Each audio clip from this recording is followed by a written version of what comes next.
اس کو لکھ پہنچ کا ٹائٹل ملا. اس کو فاؤنڈر آف سلیو ڈائناسٹی کہا جاتا ہے. یہ یاد رکھنا, قطب الدین ایبک کو فاؤنڈر آف سلیو ڈائناسٹی کہا جاتا ہے. تو اس نے 4 سال 1206 سے لے کر 1210 تک 4 سال اس نے رول کیا. تو انفارچونیٹلی کیا ہوا, چوگن پولو کھیلتے کھیلتے اس کی ڈیتھ ہو گئی. تو اس کے بعد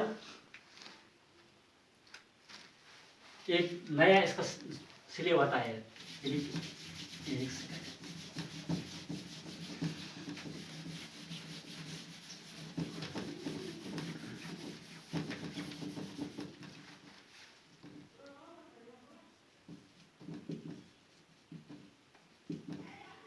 التتمش 1211 سے لے کر 1236 تک اس نے رول کیا.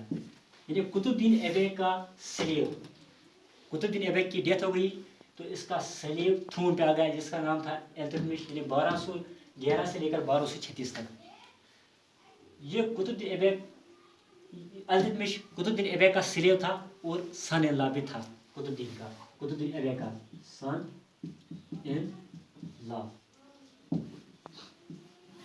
جو یہ التتمش تھا یہ ایک بہت ہی پاورفل رولر تھا, کیونکہ اس نے آدھی پہلے ایک نیا قانون انٹروڈیوس کیا,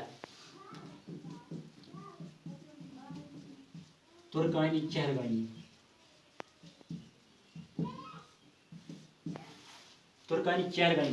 اس نے ایک نئی یعنی کہ ایک کنسیپٹ دیا جس کا نام تھا ترکانی چہرگانی. ترکانی چہرگانی کا مطلب ہے group of 40 nobles. Group of 40 nobles. Group of 40 nobles. تو یہ جو گروپ تھا یہ اس التتمش کو حکومت چلانے میں مدد کرتے تھے اور بہت سارے کام کرتے تھے. التتمش نے بھی ان کو بہت سارے پاورز دے دیے تھے. تو التتمش نے بہت سارے پرابلمز فیس کیے. اپنی دور حکومت میں اس نے بہت سارے پرابلمز فیس کیے, جیسے منگول انویژن, منگول کا تھریٹ تھا وہاں سے. تو چنگیز خان نے 1221 میں اس پہ حملہ کیا لیکن التتمش نے اس کو بھی ہرا دیا. تو اپنی قابلیت کی وجہ سے, بہادری کی وجہ سے بغداد کے ایک خلیفہ نے اس سے ایک ٹائٹل دے دیا, خلیفہ بغداد.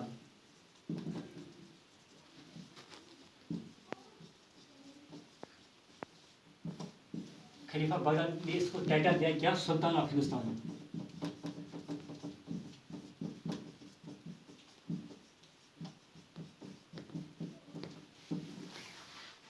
سلطان آف ہندوستان کا ٹائٹل ملا کیونکہ یہ بہت ہی بڑا قابل رولر تھا.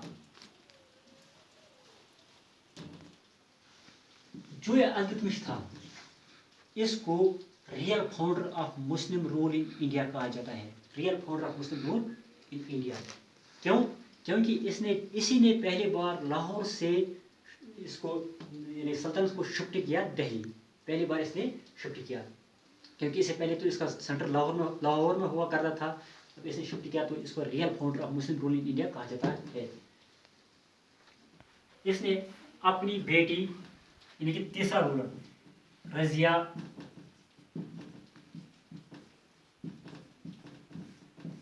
اس کے بعد اس نے اپنی بیٹی رضیہ سلطان کو تھرون سونپا. یعنی کہ 1236 سے 1240. چونکہ رضیہ سلطان ایک عورت تھی اس لیے اس کو مسلم علماء کی طرف سے بہت ساری کرٹیسزم ملی. اور جو ایک التتمش کا گروپ آف 40 نوبلز تھا انہوں نے بھی بہت ساری اس کی مخالفت کی. تو اس وجہ سے زیادہ دیر تک اپنے تھرون پہ نہیں ٹک پائی. تو کیا ہوا اس کے بعد جو گروپ آف 40 نوبلز تھا انہوں نے اس کو یہاں تھرون سے ہٹا دیا اور نصیر الدین محمد ایک دوسرا سلیب تھا.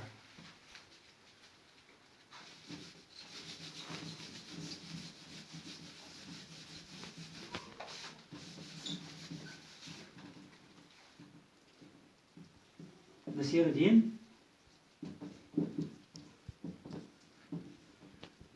محمد 1200 1240 سے لے کر 1266 تک اس نے رول کیا. چونکہ نصیر الدین رضیہ سلطان کے بعد آیا نصیر الدین محمد, یہ التتمش کا چھوٹا بیٹا تھا. But he was only a puppet in the hands of nobles, کیونکہ وہ ایک کے اشارے پہ کام کر رہا تھا, وہ کچھ بھی نہیں کر پاتا تھا, خود اتنا قابل لیڈر نہیں تھا. اس لیے اس کو بعد میں تھون سے ہٹا دیا گیا اور ایک پاورفل بادشاہ تھون پہ آیا جس کا نام ہے بلبن, غیاث الدین بلبن.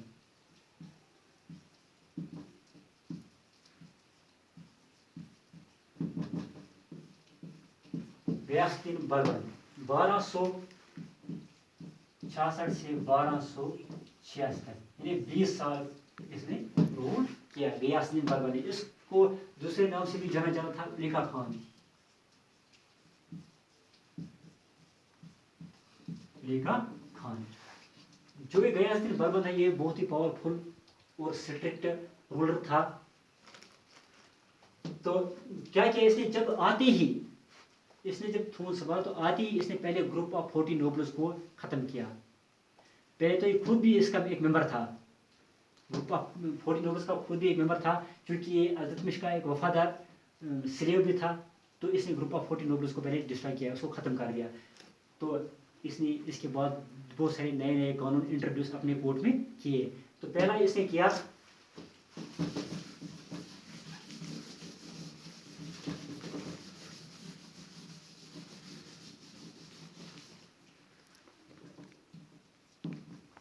سجدہ اینڈ پائباس. سجدہ اینڈ پائباس. سجدہ مینز ٹو بو, جھکنا.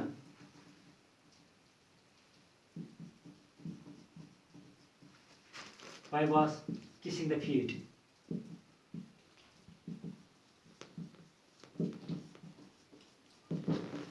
سجدہ مینز ٹو بو, جھکنا. پائباس مینز kissing the feet, یعنی کسی کے پیر چومنا. تو یہ انٹروڈیوس کیا تھا بلبن نے اپنے کورٹ میں, لیکن جو بھی کوئی اس کے کورٹ میں آتا تھا تو پہلے اس سے بلبن کو سجدہ کرنا تھا, اس کے پیروں کو چومنا تھا. یہ ایک پالیسی تھی. اس کے بعد ایک بہت بڑی پالیسی اس نے اپنے کورٹ میں انٹروڈیوس کی, policy of blood and iron. Policy of blood and iron, یہ جو پالیسی تھی ایک خطرناک پالیسی اس نے انٹروڈیوس کی تھی, تاکہ اپنے جو اینیمیز تھے ان کو سپریس کرنے کے لیے, ان کو کرش کرنے کے لیے. تو اس کے ذریعے اس نے بہت سارے اپنے دشمنوں کو ہٹایا, ان کو کرش کیا. تو بلبن, جو میں نے پہلے بھی کہا, بلبن ایک سیکرٹ رولر تھا. کہا جاتا ہے کہ اس نے 20 سال تک, یعنی 1266 سے لے کر 1286 تک اپنے کورٹ میں کبھی نہیں ہنسا ہے, نیور لافڈ. تو اس کے بعد اس نے اپنے آپ کو ایک ٹائٹل دے دیا, ضلع الہی.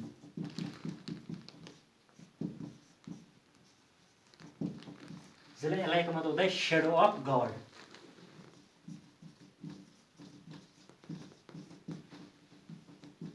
شیڈو آف گاڈ یعنی کہ اس نے اپنے آپ کو ایک ٹائٹل دیا ضلع الہی, یعنی شیڈو آف گاڈ. تو یہ تھا اس کا یہ لاسٹ غیاث الدین بلبن سلیو ڈائناسٹی کا. تو اس کے بعد آتا ہے خلجی ڈائناسٹی. خلجی ڈائناسٹی کے اس وقت ہمیں ویڈیو زیادہ بڑا نہیں بنا سکتے ہیں کیونکہ پھر اپلوڈ کرنے میں پرابلم ہوتی ہیں. ہوپ آپ کو سمجھ آیا ہوگا. تو نیکسٹ ٹائم ہم اس کے خلجی ڈائناسٹی کے بارے میں پڑھیں گے. السلام علیکم.